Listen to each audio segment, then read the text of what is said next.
नमस्कार, जनता टीवी देख रहे हैं आप। मैं आपके साथ दीक्षा शर्मा। बुलेटिन में बात करेंगे देवभूमि से जुड़ी खबरों की। उत्तराखंड की तरह दूसरे बीजेपी शासित राज्यों में यूसीसी लागू करने को लेकर मुख्यमंत्री पुष्कर सिंह धामी ने केंद्रीय गृह मंत्री अमित शाह का आभार व्यक्त किया, जिस पर सीएम ने बयान देते हुए कहा कि हमारा 2022 विधानसभा चुनाव का संकल्प पूरा होने जा रहा है। यूसीसी प्रदेश में अग्रणी साबित होने का।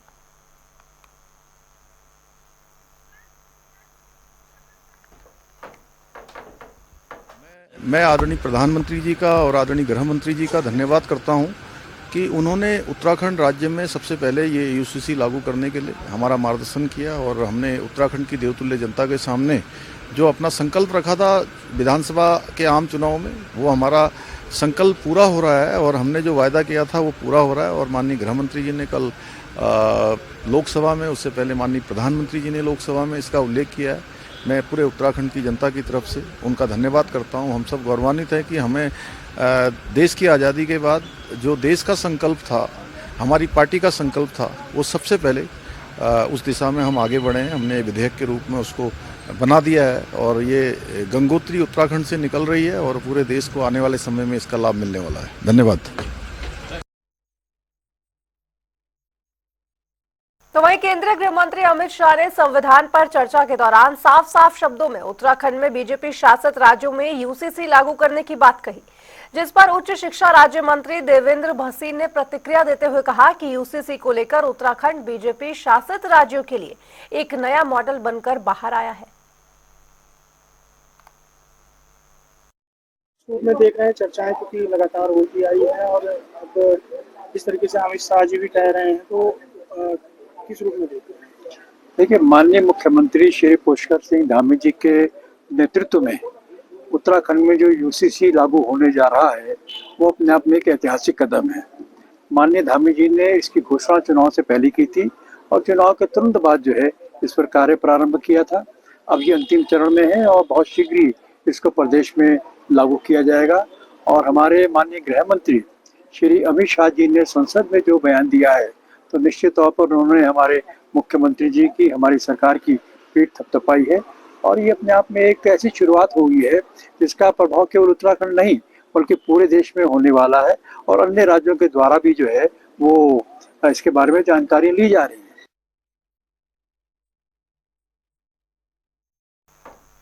तो वहीं बागेश्वर दौरे पर रहे स्वास्थ्य और शिक्षा मंत्री धन सिंह रावत ने स्वास्थ्य और शिक्षा के मुद्दे पर चर्चा की। जिला कार्यालय में चर्चा पर धन सिंह रावत ने कहा कि सरकार छोटे जिले में जल्द परिणाम खोजने में जुटी हुई है।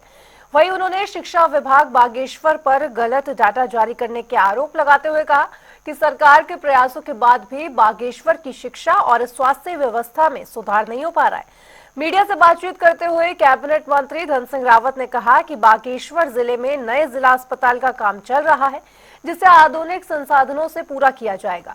50 डॉक्टर्स के लिए हर विकासखंड में आवास भी बनाए जाएंगे।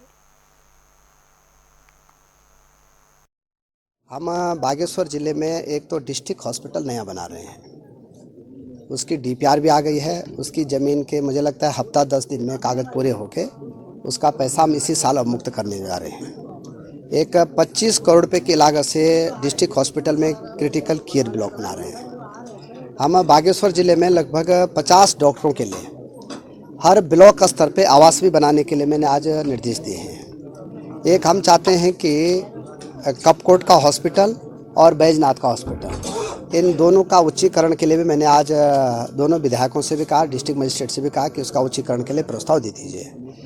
हमारे शिक्षकों की अब कमी बिल्कुल नहीं रहेगी। हमारे यहाँ प्राइमरी में टीचर अब पर्याप्त आ गए हैं। एलटी के भी 1500 टीचरों की नियुक्ति होने जा रही है और 20 तारीख को प्रदेश स्तर पे काउंसलिंग हो रही है ताकि यहाँ 100% टीचर आ सकें।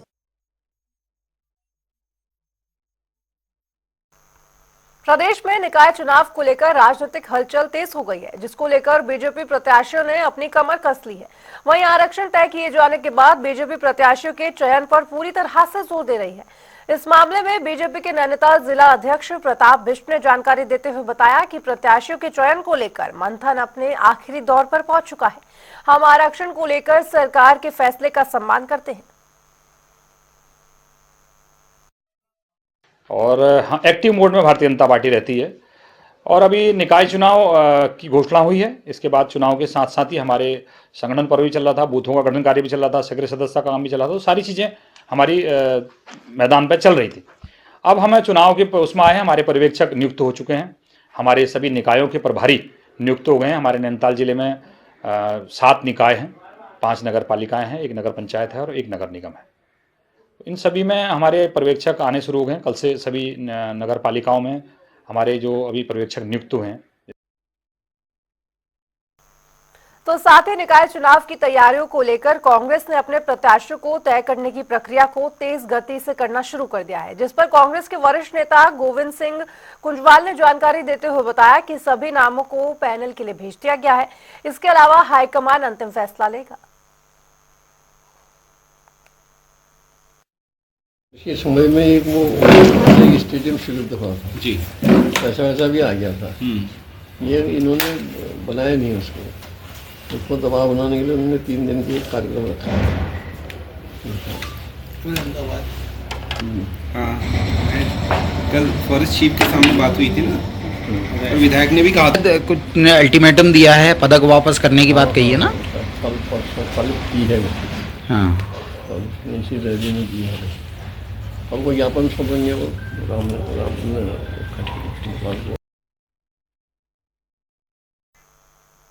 तो वहीं राज्य में आगामी निकाय चुनाव को लेकर राजनेताओं में हलचल मची हुई है। निकाय चुनाव को लेकर कांग्रेस ने अपनी तैयारियां तेज कर दी हैं, जिसको लेकर देहरादून में कांग्रेस के प्रदेश सह प्रभारी सुरेंद्र शर्मा ने कांग्रेस कार्यकर्ताओं के साथ बैठक की। इस दौरान उन्होंने चुनाव की तैयारियों के बारे में जानकारी हासिल की। उन्होंने दावा करते हुए कहा कि निकाय चुनाव में कांग्रेस अपनी बेहतर प्रदर्शन करेगी। हमने नगर निकाय चुनाव को लेकर एआईसीसी ने पिछले 6-7 महीना पहले एक स्टेट कोऑर्डिनेशन कमेटी बनाई थी। उस कोऑर्डिनेशन कमेटी की देखरेख में ज़िला प्रभारी बनाए गए थे। ज़िला प्रभारी अपने अपने ज़िलों में जाके इसकी मॉनिटरिंग कर रहे हैं, तैयारियों को लेके मॉनिटरिंग कर रहे हैं, कौन कौन लोग आवेदन करना चाहते हैं इसको देख रहे हैं। वहाँ की स्थानीय हमारी जो ज़िला कांग्रेस कमेटी और महानगर कांग्रेस कमेटीज़ है वो भी इस काम में लगे हुए हैं, सब लोग कर रहे हैं। बात करें देहरादून की, जहां निकाय आरक्षण पर सामने आ रही आपत्तियों से शहरी विकास विभाग ने उठाना सुझाव दिया है, जिस पर बीजेपी प्रदेश अध्यक्ष महेंद्र भट्ट ने बयान देते हुए कहा कि आगामी निकाय चुनाव को लेकर आरक्षण की व्यवस्था सुनिश्चित की गई है, जिसमें सभी लोग किसी प्रकार की आपत्ति और सुझाव को राज्य शहरी आवास विभाग में दर्ज करा सकते हैं।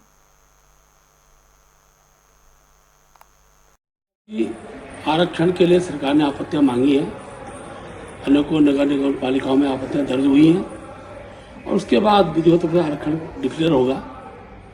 पार्टी ने अपने पर्यवेक्षक प्रत्येक नगर निगम पालिका के लिए भेज दिए हैं। किसी भी कार्यकर्ता को प्रत्याशी के संदर्भ में किसी प्रकार की बयानबाजी और कोई विषय रखना है तो पार्टी का प्लेटफॉर्म है उस पर रखें। अलग से बयानबाजी ये अनुशासनहीनता के दायरे में आएगी। मैं अपने सभी कार्यकर्ताओं से जनता से अपील करता हूँ कि वे एक प्लेटफॉर्म पार्टी ने बना हुआ है, प्रदेश स्तर पर हमारे प्रदेश के पदाधिकारी जो इनके लिए प्रभारी बनाए हुए हैं अपने विषय उन तक सीमित रखें। किसी भी प्रकार की अनर्गल बयानबाजी किसी भी स्तर पर प्रत्याशी के संदर्भ में नहीं होनी चाहिए। तो उधर हल्द्वानी में जहां स्वराज सेवा दल के प्रदेश अध्यक्ष रमेश जोशी ने प्रदेश सरकार को जमकर घेरा। रमेश जोशी ने हल्द्वानी के एक निजी रेस्टोरेंट में प्रेस वार्ता कर बीजेपी सरकार पर निशाना साधा। रमेश जोशी ने उत्तराखंड कौशल विकास विभाग पर भ्रष्टाचार का आरोप भी लगा दिया। रमेश जोशी ने कहा कि ठेकेदारों और अधिकारियों की मिलीभगत से हजारों करोड़ रुपए का गबन किया गया और जांच को दबाने के लिए कर्मचारी संघ का इस्तेमाल किया जा रहा है।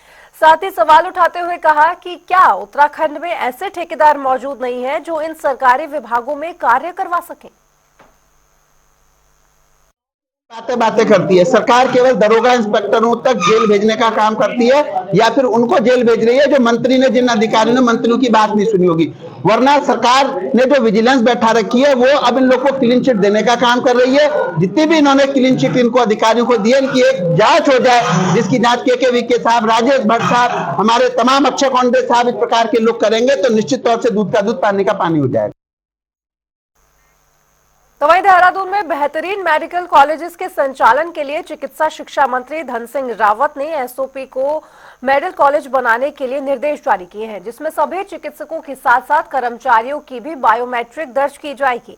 इस पूरे मामले में डॉक्टर आशुतोष सयाना ने जानकारी देते हुए बताया है कि 1 हफ्ते के अंदर ही एसओपी बनाने की पूरी उम्मीद है। एवं चिकित्सा शिक्षा मंत्री जी के द्वारा जो निर्देश दिए गए थे उसमें जो ये एसओपी बनाने की बात थी माननीय मंत्री जी के द्वारा, जो इसमें हमने एक बैठक कर ली है, सभी मेडिकल कॉलेजों के प्राचार्यों के साथ जो है एक बैठक करी है और विस्तृत चर्चा हुई है। और सबसे पहले जो एसओपी में जो पॉइंट्स आया है, जितने भी चिकित्सक हैं हमारे और जितने भी नर्सिंग पैरामेडिकल स्टाफ हैं, सबका क्या कार्य है, क्या दायित्व हैं, इस चीज पर जो है डिटेल से जो है एसओपी बनाने की आवश्यकता पर जोर दिया गया।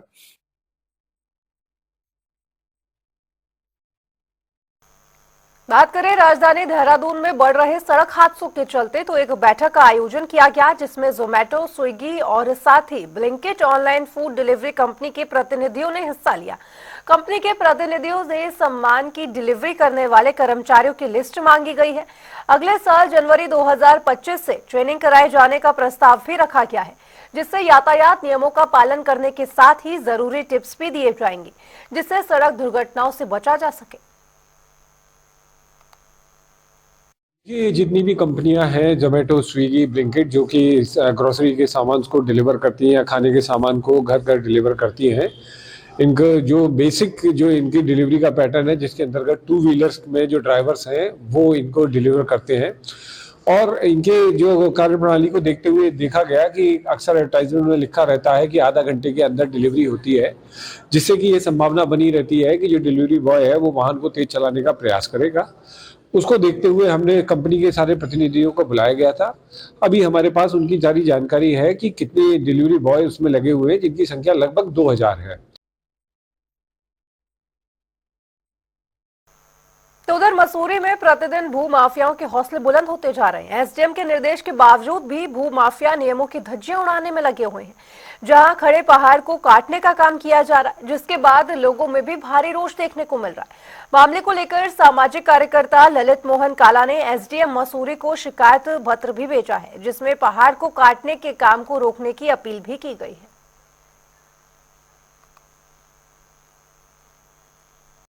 और पर्यटक स्थल पहाड़, हरियाली और अपने पेड़ों के लिए जाना जाता है। तो मसूरी जो पर्यटक आता है वो पहाड़ देखने आता है, पेड़ों को देखने आता है, हरियाली को देखने आता है। लेकिन विगत कई वर्षों से मसूरी के जंगल और पहाड़ों पर माफियाओं की नजर लग गई है और वो पहाड़ और जंगलों को बर्बाद करने में तुले है। उसका एक उदाहरण हमारे सामने है, सेंट एंड्रयू एस्टेट। ये गढ़वाल टेरेस होटल जो सरकारी होटल है, उसके ठीक सामने है। इस पर बिल्डर्स के द्वारा जो मसूरी का एक माफिया भी बन गया है, उसके द्वारा पहाड़ को काट करके रात के अंधेरे में पहाड़ को काटा जाता है। जब दुनिया सोती है, जब मसूरी वासी सोते हैं, उस समय यहाँ पहाड़ की कटिंग हो रही है।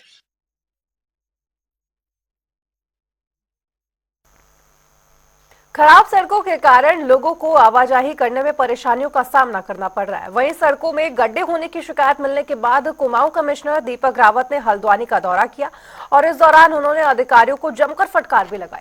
उन्होंने कहा कि सड़कों में गड्ढों को लेकर किसी तरह की लापरवाही बर्दाश्त नहीं की जाएगी। और क्या कुछ कहा ये भी सुनिए। हेडलाइंस पूर्व में गड्ढा भरने की दी गई थी, पहले 15 नवंबर थी, उसके बाद इसको बढ़ा भी दिया गया था। लेकिन आज भी मैं देख रहा हूँ और न्यूज़पेपर्स के माध्यम से मुझे पता चल रहा है कि गड्ढों को भरने में हिलावाली हो रही है, लापरवाही बरती जा रही है। अभी एक जगह हम देखने गए थे जहाँ पे आरडब्ल्यूडी का काम 5 लाख का हुआ भी है, बोर्ड भी लगा है, लेकिन मौके पे कोई सड़क नहीं बनी हुई है। यहीं पे एक सीवर का काम हो रहा है जो 3 महीने पहले पूरा हो चुका, लेकिन उसके बाद भी गड्ढे नहीं भरे गए हैं। साथ ही साथ अभी जो पिछले दिनों मार्केट में एक आग जलने की घटना हुई थी, उसमें मौके पे मैं देखने आया हूँ हाइड्रेंट में, तो आज भी प्रेशर नहीं है और उस दिन भी नहीं था। तो इसमें माननीय मुख्यमंत्री जी के स्पष्ट निर्देश हैं कि इस तरह की लापरवाही अगर कोई भी करता है तो उसके विरुद्ध फिर जरूर अनुशासनिक कार्रवाई की जाए। तो आज मैंने मौके पे सब स्थल देखे हैं और जो भी इसमें दोषी हैं उनके विरुद्ध अनुशासनिक कार्रवाई प्रस्तावित की जाए। तो वहीं हरिद्वार के सिडकुल क्षेत्र में देर रात युवती को गोली मारे जाने से सनसनी फैल गई है। घटना सिडकुल थाना क्षेत्र के रोशनाबाद की है, जहां 20 साल की लड़की किराए के मकान घर में रहती थी। तभी वहां पहुंचे अतुल नाम के युवक ने उसे गोली मार दी और मौके से फरार हो गया। लहूलुहान हालत में युवती को सिडकुल स्थित मेट्रो अस्पताल पहुंचाया गया। घटना की सूचना पर पुलिस भी मौके पर पहुंची। मामला प्रेम प्रसंग से जुड़ा बताया जा रहा है। पुलिस आरोपी युवक को तलाश में जुटी हुई है। उधर अस्पताल में लड़की की हालत गंभीर है। मैं काम कर रही थी, इसी बीच एक युवक जिससे वो पूर्व में ही परिचित थी और उसी के ही वो क्षेत्र का रहने वाला है। जो ये युवती है ये बिजनौर क्षेत्र की रहने वाली है, यहाँ पर सिडकुल में काम करती है। और ये लड़का अतुल ये भी उसी क्षेत्र का ही रहने वाला है, यहाँ पर ये भी काम करता है। और ये शाम के समय से और पूर्व में परिचित होने के कारण ये इसके पास आया और इसके द्वारा इसके सटा के गोली इसको मारी गई है। इसकी हालत काफ़ी गंभीर बनी हुई है। तत्काल हम लोग मौके पे पहुंचे थे। हमारी जो पूरी टीम है इसमें अभियुक्त को पकड़ने के लिए हम लोग लगे हुए हैं। जल्दी हम इसकी अरेस्टिंग कर लेंगे और ये जो युवती है इसको किसी प्रकार की कोई डेंजर से बाहर करने के लिए हम लोग उसमें कोशिश कर रहे हैं और जल्दी इसको यहाँ पर मेट्रो हॉस्पिटल में भी एडमिट कराया गया था और इसको हम लोग एम्स के लिए इसको रेफ़र किया जाएगा। वहाँ पर हम लोग के द्वारा डॉक्टर से बात करके इसकी जो उपचार है उसको भी हम लोग देख रहे हैं और जल्दी जो अभियुक्त है इसके अरेस्टिंग के हम लोगों के द्वारा प्रयास किया जाए। तो वहीं हरिद्वार में एक माता पिता ने मिसाल पेश की है, जहां पत्री क्षेत्र में रहने वाले दंपति ने अपने 2.5 दिन की बच्ची के शव की रिसर्च के लिए दून मेडिकल कॉलेज को सौंप दिया है, जिसके बाद परिवार की सराहना भी की जा रही है। जिसको लेकर देखिए जनता टीवी के संवाददाता विकास खरे की एक खास रिपोर्ट।